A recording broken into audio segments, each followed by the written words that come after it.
Welcome to Thoroughbred Racing Forecast Kentucky Derby Special, the fastest 30 minutes on television. Coming to you from fabulous Las Vegas. Thoroughbred Racing Forecast, starring Dennis Tobler. Welcome everyone to the 2022 Kentucky Derby from Churchill Downs in Kentucky. And it's my pleasure, Dennis Tobler, to be here again for about the 35th year of doing the show. Last year we had a tremendous show. Picked the winners the year before, picked the Triple Crown winner with Justify and American Pharoah. So if you want to know how to bet and win this year's Kentucky Derby, just stay tuned and watch. I have two great guests on this week. I've got Mark Klein, reporting directly from Louisville, Kentucky. He's been watching the workouts and he has all of the information we need from right there trackside in Louisville. And then, of course, we've got the venerable Fred Wallen, the one and only Fred Wallen from Los Angeles, the big-time sports announcer, sportscaster, sports radio host, and all-round expert on sports betting. So we have a tremendous show for you, and I can't wait to get it started. We'll be right back in one moment with Fred Wallen. Hello, and thanks for tuning in to Gambling Broadcast Network, your one-stop source for all of your gambling-related entertainment. We have the one and only Fred Wallen, direct from Los Angeles, one of the greatest radio hosts in the history of sports radio. He is one of the sports knowledge experts that I pull on to get the best information I possibly can. Welcome to the show, Fred, and thank you for coming on again this year. Hey, looking forward to the Kentucky Derby. The negative going in, though, rain, and more rain. I looked ahead as far as the temperature was concerned, the weather in Lexington, and it may rain all week. So our picks, folks, we're doing this on Tuesday. Our picks could be right on, but we don't know really who are the mudders here because they haven't raced in a lot of mud. We will find out if it does rain on Saturday. Yeah, I think you're right. I think we're going to have to go up against the weather, and I think we're going to have to go up against a lot of horses that don't have a lot of experience. And with what happened with the Bob Baffert deal last year, we've got some horses moving from his barn to other trainers' barns. So we're getting to the point where it's going to be confusing to try to put together winning tickets. Be a great story, though, if you think about it. If one of the two Baffert horses who have moved to Yankett would win it or come close to winning it. We're always looking for the story, are we not? That would be a fantastic tale if something like that happened. I don't think it's impossible either. I mean, I think Bob might have three horses he's given out to different trainers. Tim Yakteen has two of them, two of the favorites in the field. So we will see. Yes, it wouldn't surprise me at all if Bob Baffert wins via proxy. And that would certainly make Churchill Downs feel a little silly, I think. Wouldn't you? Well, if you like hockey, you got to like Messier a little bit, no? Yeah, Messier is going to be in the mix, I guess. There's always somebody's name in the Derby realm that we can get to. All right, everybody. Now that we've got to the gist of it, Fred, what do you think about the overall field?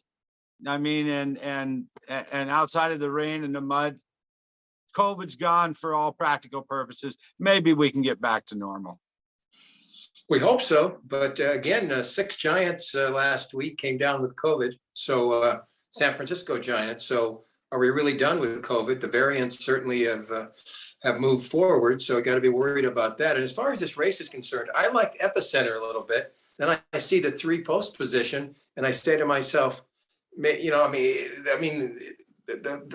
Zandik and Epicenter, you got to worry about post position. The 3 spot, you got to be wary of that because of the fact that, we know the story. I mean, everybody on the outside trying to move to the rail as soon as possible. And, going in, again, I liked Epicenter a little bit. And I still think if you're going to do a trifecta or anything like that, the horse has won 4 out of 5. He's won grade 1 races.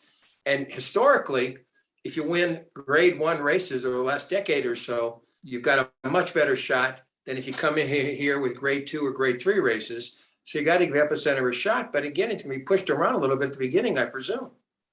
Yeah, I agree. There hasn't been many prep races that have produced anything. All of them have produced big long shot winners. There's only 2 or 3 horses in the whole field that are under 10-1 in the odds.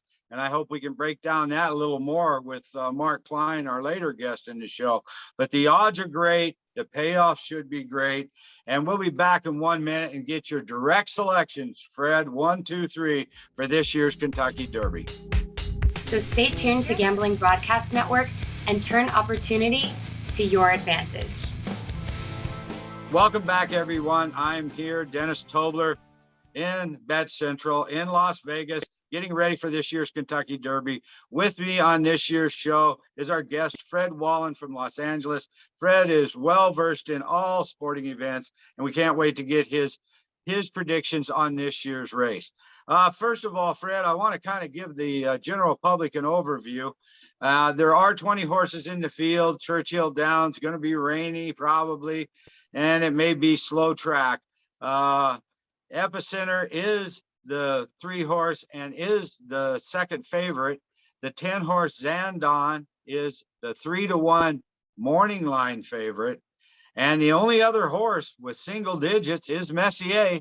Messier's at 8-to-1, and he was just beaten by Taba in the Santa Anita Derby a couple of weeks ago. So I don't know about these horses. I have a feeling that there's going to be some tremendous payouts this year. Fred, tell us who you're going to ride with. You know, interesting story. Again, this is a weird year, no question about that. Between the two former horses that Baffert trained and now Yaquette, I think that Messier I would probably lean a little bit toward Messier, but a horse like White Abarrio, I'll tell you why, and you own part of horses, I don't, but let me tell you this story. He was bought originally for $7,500. Then last March, he was sold for $40,000. This horse has now made $880,000 on the $40,000 investment. So again, we're looking for stories. This would be a tremendous story, getting 20 for 1 on your money if you're the owner or one of the owners.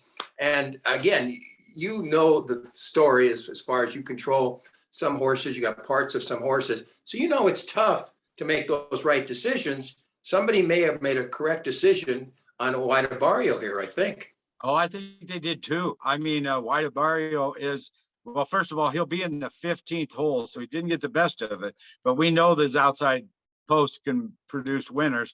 We've seen that with American Pharaoh and Justify.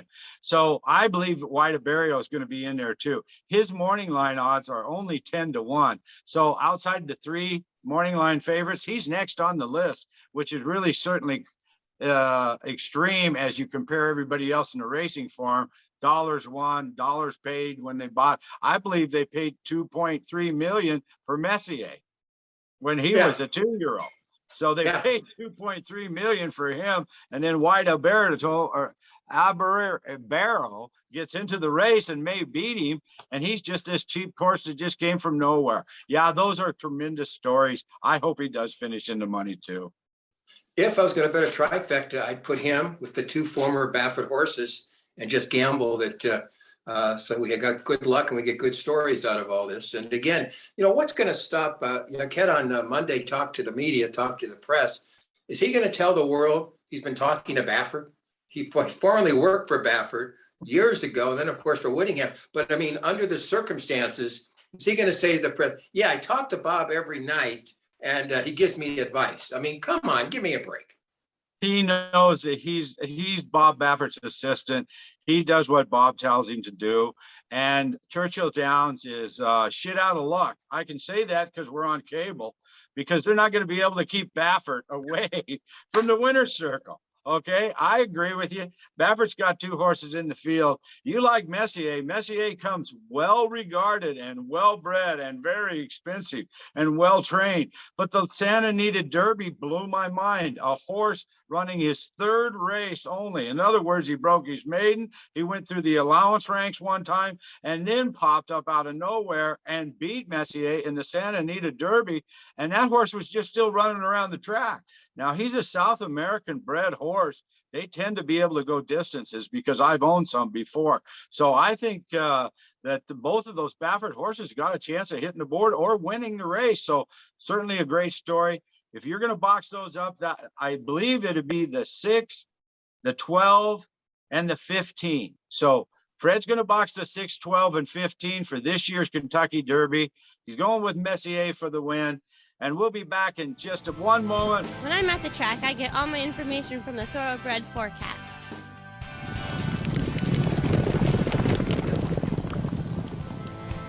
Welcome back, everyone. I hope you have your pencils and paper ready for all the information you're getting off this show already. Fred Wallen has dropped a trifecta box on us.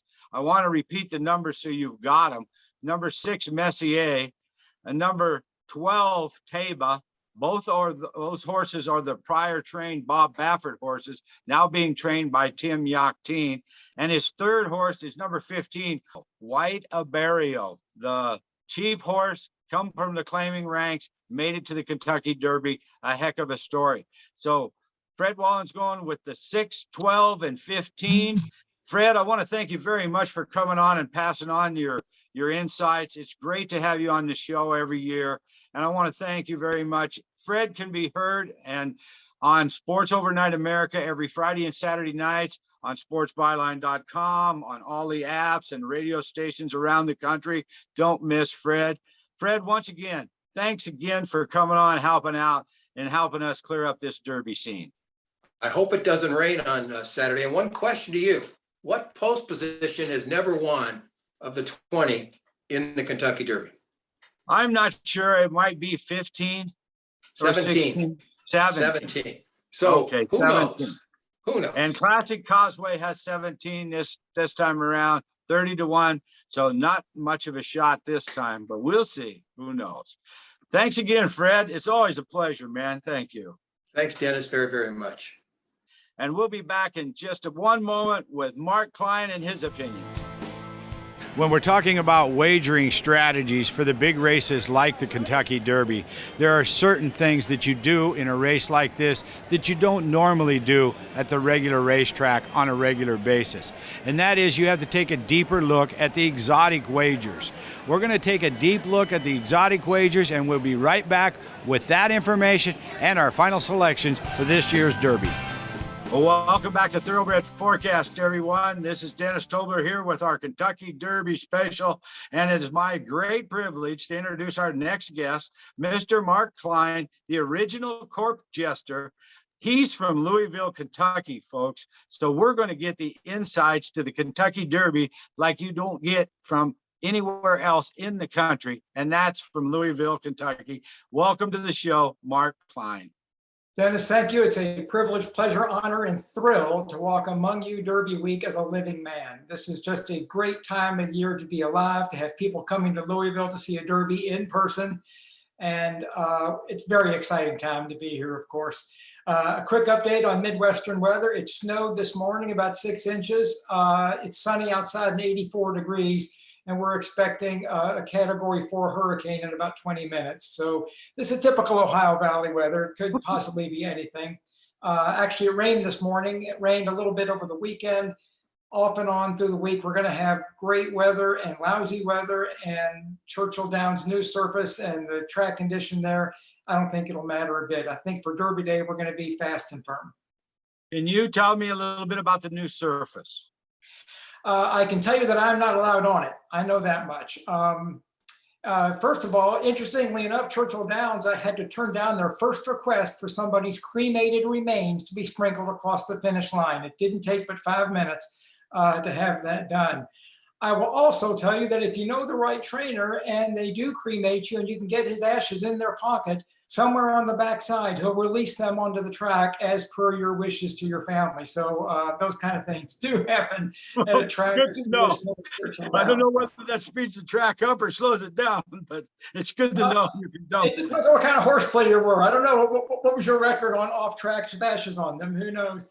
The dirt course is the same. The turf course is brand new. So they're still kind of feeling that out, but the track is in great shape. They've had some renovations done to the part where humans go, and it's very, very exciting. The place looks great. It's going to be a great weekend for racing.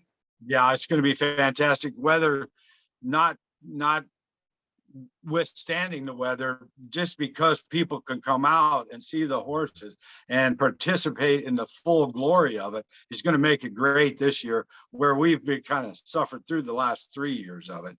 Anyway, I know that you're back on the road at your corp jester job. Can you give us a short rundown on how your career's going and just what's on the agenda? When I'm on the road, my business consists of two main clients. I do a lot of cruise ships. In a perfect year, 15 to 18 weeks, you're on ships. Those have started to come back. It vanished due to COVID, but those gigs are coming back. I did a cruise ship in December out of Los Angeles. Interestingly enough, when you get on a cruise ship as a passenger, you're given a COVID test, of course, plus you show your proof of vaccination at the dock. I get on as crew, and that's a different test entirely. It's much more thorough. Not only was I COVID negative, but apparently my prostate's in excellent condition. So, well, you were double checked. Yeah. It's a much different and much more thorough test than you're going to get when you go on a ship. You're cleared to go. There's no doubt about that. Then my land-based business are 55 plus in resort communities. Those are coming back too. So I'm a comedian for a living and I'm busy again, but I'm a horse racing fan and nothing gets me busier on horses than Kentucky Derby week. Yeah, I think you're going to make a lot of money this year off of this card, Mark. I'm looking at it. There's only 3 horses that are under 10 to 1 on the morning line, and one's 10 to 1. So, I mean, you got your work cut out for us. Can you give us a rundown on how you're going to play the Derby this year? Well, what do we make about Kentucky Derby when Bob Baffert and his merry band of lab technicians are not in attendance? I mean, what do we do without that? Well, I will tell you that when the North American all-time leading trainer steps off the van with a horse that just had a track record in a grade 1 race at a route, you've got a Derby favorite walking into the area, and that would be Epicenter. There's nothing not to like about this horse. There's a horse named Zandon who's getting a lot of action because he set a huge brisk fig in the bluegrass. But Kentucky Derby winners haven't come out of the bluegrass, I think, since Ali Sheba. I mean, I can't tell you the last bluegrass winner that won the Derby. To me, Epicenter's the real deal. He loves Churchill Downs. He's already won at Churchill Downs. He's training well. He worked out on a muddy racetrack a couple of days ago, did a minute, 5 furlongs in a minute breezing. So it clearly doesn't matter what track condition is for him. He's just glad to be there and doing very well. And Asmussen is high on this horse without being arrogant about it. He feels very, very confident he's bringing his best chance to win his first Derby with him. So Epicenter, of course, is my top pick. And in a race that people tell you is wide open, that's when you bet the favorite, because this horse is going to be an overlay at 5-2. Where in a much less contentious Derby among the top 4 or 5 candidates, he might go at 2-1. I think you'll get maybe 5-2 or even 7-2 on him as the co-favorite. And to me, that's great value. Again, this horse just set a track record at a route in a grade 1 6 weeks ago. So fitness not an issue, trainer not an issue. He's got Rosario on him, jockey not an issue. What's there not to love about this horse? Perfect marriage. Now, you're looking for a wedding crasher, somebody who can bang into this top group at some nice big odds. There's no shortage of those in this field. My first choice for that is a horse named Taiba. He comes out of California, formerly in Baffert's barn. He was transferred to Tim Yachteen's barn when Baffert was ruled ineligible due to his assorted problems. Yachteen went to the Derby once before with Charlie Winningham a long time ago, oddly enough, so he's not a stranger to all this. He's been a Baffert assistant for years, but has never been to the Derby with Bob. He has Messier and Taiba, and of those two, be aware the Santa Anita Derby was only Taiba's second career start, and he wins the Santa Anita Derby. In doing so, he waxes his favorite stablemate like a surfboard. His closing kick was just something to behold. And here's a horse with upside. Get out your telescope. Who can see this horse's upside from here? Nobody yet. So he could get green, scared, and crazy on Derby Day because of the crowd and the experience. He could be a horse that's improving at the exact right time. And there's been no shortage of very lightly raced horses that come to Louisville in the face of all the riders who tell you they need seasoning. They need at least 2 races at age 2. You need 5 races to prepare for the Derby. Forget that. Look at Big Brown, look at Justify horses, especially coming out of California, that really come with very little seasoning and steal this Derby on the front end. And that's not a theft, that's just good quality horses. That being said, California tracks have not been running as fast as they usually do. So their speed figures may be a little lower than what we're accustomed to. However, all that tells me is that Tybod, winning the St. Anne Derby, now has some bottom in him as well as some speed, because on a slower track, puts him in even better shape. So I think he'd probably be my second choice to hit the board here. A horse I've liked a lot since I saw him win the Fountain of Youth is Simplification. Also a Florida-based colt. He won the Fountain of Youth at Gulfstream Park. He put in a workout on a muddy Gulfstream surface a week and a half ago, bullet workout. And that tells me he's got some bottom in him, that maybe his Florida Derby, where he finished third, wasn't his best race in the world, but he won his Fountain of Youth in fine form. He's a good horse. Surface doesn't bother him. More importantly, traffic does not bother him. He knows how to come from behind. He doesn't need the lead, and he's going to be off at 20 or 30 to 1 as well. So you've got your choices of a lot of horses that can hit the board at a price. And for my money on the short price horses between Zandon and Epicenter, I'm going to go with Mr. Asmussen and Epicenter. So let me recap and make sure that the public has their pencils ready to write this down. Number 3, Epicenter, is your top selection. Number 12, Taiba, is your second selection. And number 13, Simplification, is your third and fill out selection there. And I'm sure when you bet your vertical wagers and your long superfectas, you will have several of those other long shots in there as well. I've got one more for you to make your superfecta a life-changing superfecta. And why bet it if it's not?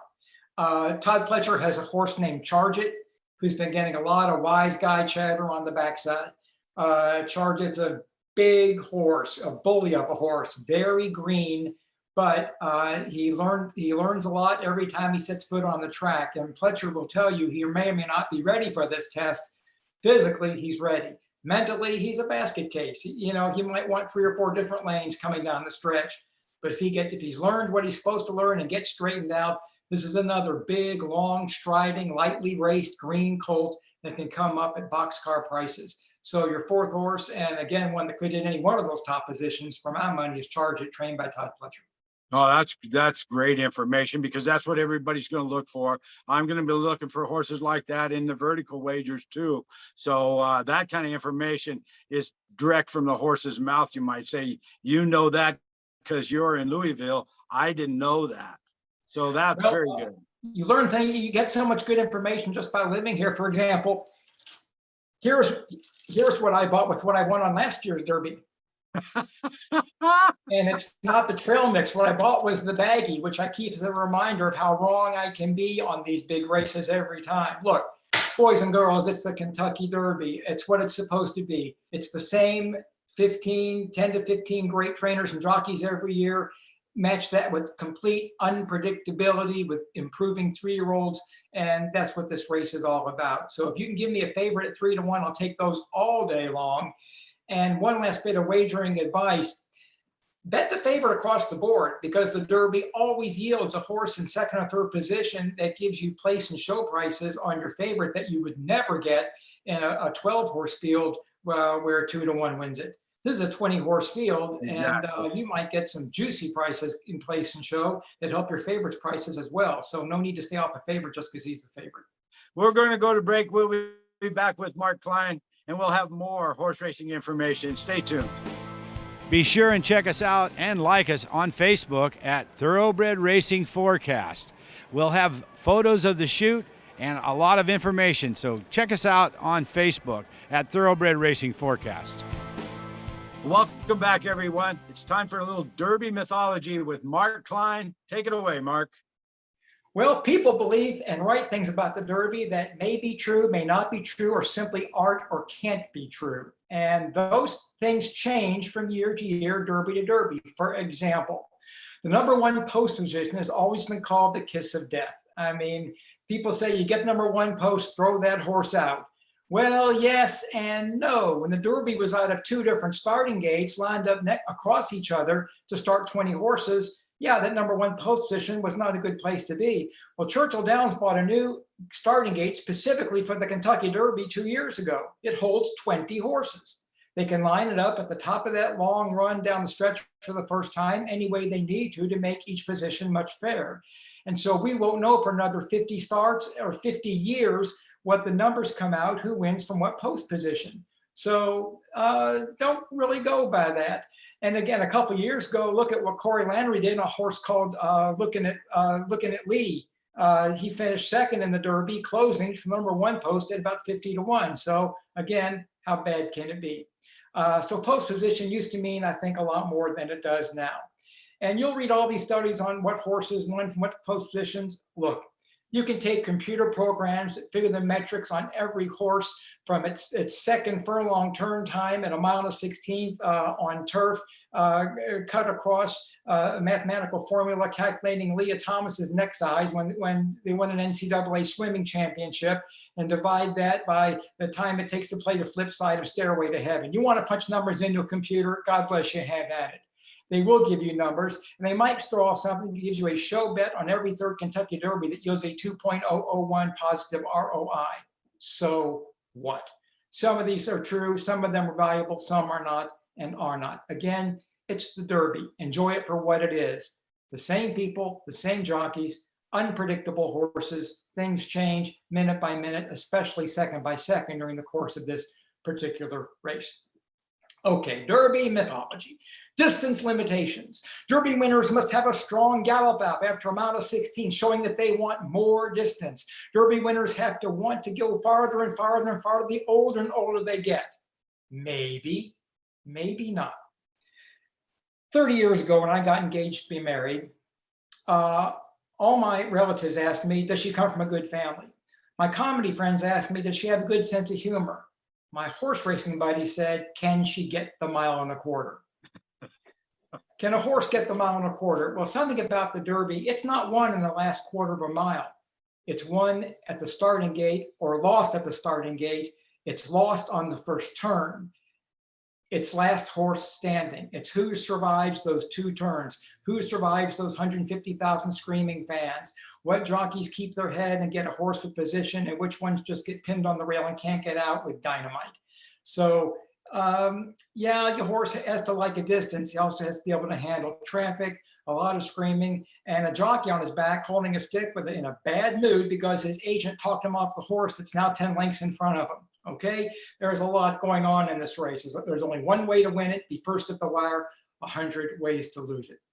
And seasoning, again, we're in an era now where more than a few horses are coming out of places like California with good speed figures, 2 or 3 races under the belt, and they take this Derby on the front end. They don't have to weave through traffic like Ferdinand. They don't have to go that route. They get on the front end and they stay there. 2 and 3 starts is plenty to get a horse to the Derby. It didn't used to be, and maybe it still shouldn't be, but it is, and those are the facts of the matter. Why is that? Well, with horses being more fragile breed than they were 30, 40, 50 years ago, that's just the way, that's just the way it is. These people can't wait to get their horses through the Triple Crown Series, then back to the gabled ATM machine known as the breeding shed. So to tune them up, get them ready for the 5 races that really matter in their lives and get them on to breeding. That's the goal, not a horse with a 30-race career. Things change. They change every year. They change every day. In the Kentucky Derby, they change every second. And I wanted to give you a little more insight on Derby week while we have Mark Klein from Louisville along here on the show with us. It's well known that the Derby races are for 3-year-old colts, but it's not so well known that the Oaks races, like the Kentucky Oaks, are for the 3-year-old fillies out there in the world. So the 3-year-old fillies have a race of their own that goes on Friday called the Kentucky Oaks. And who better to turn to for a rundown on the Kentucky Oaks than Mark Klein. Mr. Klein, can you fill out the Oaks card for us? I can do the best that I can. I can tell you the Kentucky Oaks is another great event, and it stands on its own legs as just a fabulous thing to attend. It can be as exciting as the Derby because the crowds are very similar and the feeling in the air is very similar. This is a Kentucky Derby glass, and you can see where the name of each Derby winner is printed on the glass. They have one of these for the Oaks as well. And the mint julep is the Derby drink. They have a special drink that they've made for the Oaks. In each case, it's the same. If you can still read that horse's name, you're allowed to have another one of these. So that's the first rule, is go there, get a cocktail, and get ready to enjoy yourself. This year's Kentucky Oaks has a lot of interesting twists and turns. They had a horse disqualified. It turns out he was a colt that identified as a filly. So they had to do some research there, and they had to go ahead and eliminate him. But there are some great fillies in the Oaks this year. The one I like, again, let me talk about the #1 trainer in North America, Steve Asmussen, with his go-to rider, Joel Rosario, last year's juvenile filly champion, Echo Zulu.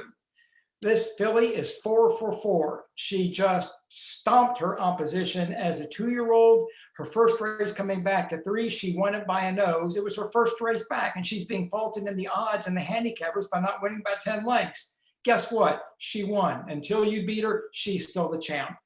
She looks to me to be rested, training lights out. In fact, her stablemate is Epicenter, one of the Derby favorites, and she trains faster than he does. Let me say that again. This 3-year-old filly, Echo Zulu, 2-year-old juvenile fillies champion, trains faster than her stablemate, the probable Kentucky Derby favorite.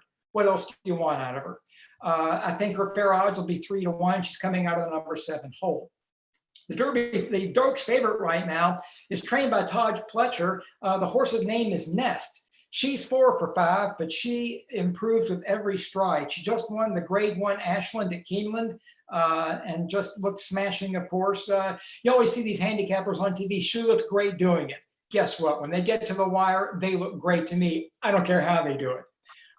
She's doing it great. She's going to hope for someone to take down Echo Zulu on the front end, and she picks up the pieces. Sharing that strategy is the second or third choice in the wagering for the fillies, a horse named Kathleen O, trained by Shug McGahee. Talk about a long-time Kentucky blue blood hard boot horse trainer. Shug McGahee epitomizes the very best about Kentucky racing. He has Javier Castellano on Kathleen O. This is another horse that just people absolutely love this filly. She's going to let Nest try to take down Echo Zulu and pick up the pieces later. She's a stalker and a closer. She's out of #10 hole at 4 to 1. Nest is probably 7 to 2 right now in the betting. I think fair value on her is 5 to 1. I wouldn't take her shorter than that out of the #4 hole. Now, as with every race, we're looking for a horse that can really make our day, can fill our boxcar with boxcars with big bucks. And that horse is a Pletcher trainee, a filly named Goddess of Fire. What do I love about this horse? Well, I married a 5'10" tall, green-eyed redhead. You show me a horse named Goddess of Fire, I'm going to bet that horse because my wife's going to make me. A little bit about her actual racing ability is important to note. She's had 6 races. She's 1 win, 4 places, and 1 show. These are all graded stakes. All this horse does is cash checks. Doesn't matter who she's racing.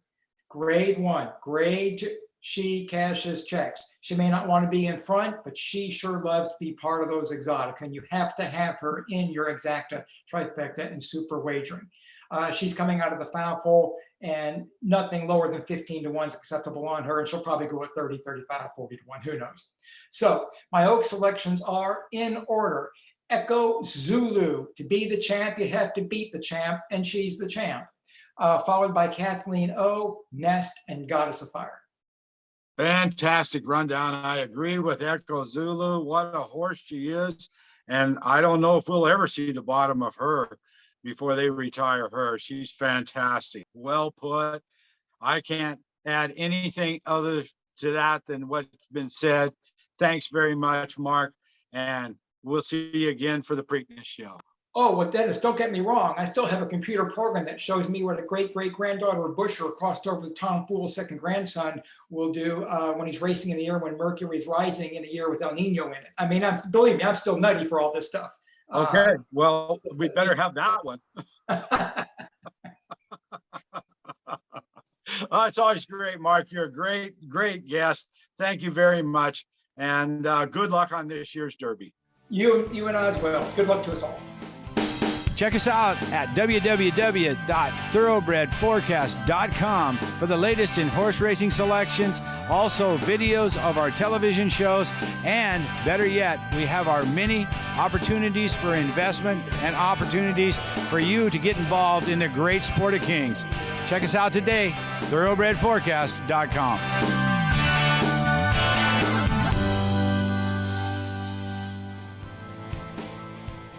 Welcome back, everyone. I want to thank Mark Klein and Fred Wallen for being on this year's show. It's been a tremendous honor to have these two guys on, and we did cross the country with our selections and our information for you. Now, before we go, it's time for Dennis Tobler to make his picks on the Kentucky Derby. And I want to remind you that the last time I made major selections on national TV, I hit Justify and I picked him to win the triple crown, and he did so in classic fashion.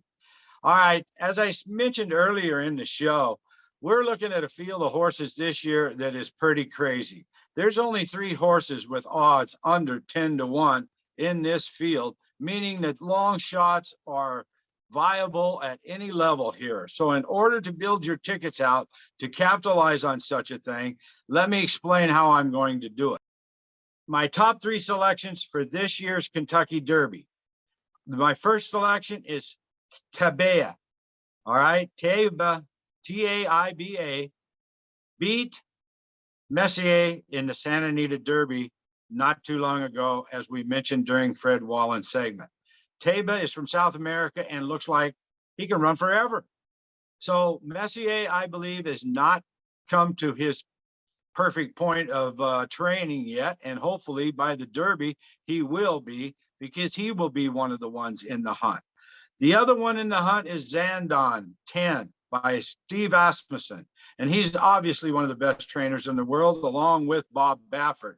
So if you take Bob Baffert's horses and Steve Asmussen's horses and put the 2 of those trainers together with the 3 horses they have in the race, you've got a pretty good building for an exacta bet where you take 3 horses and you have to come in first and second.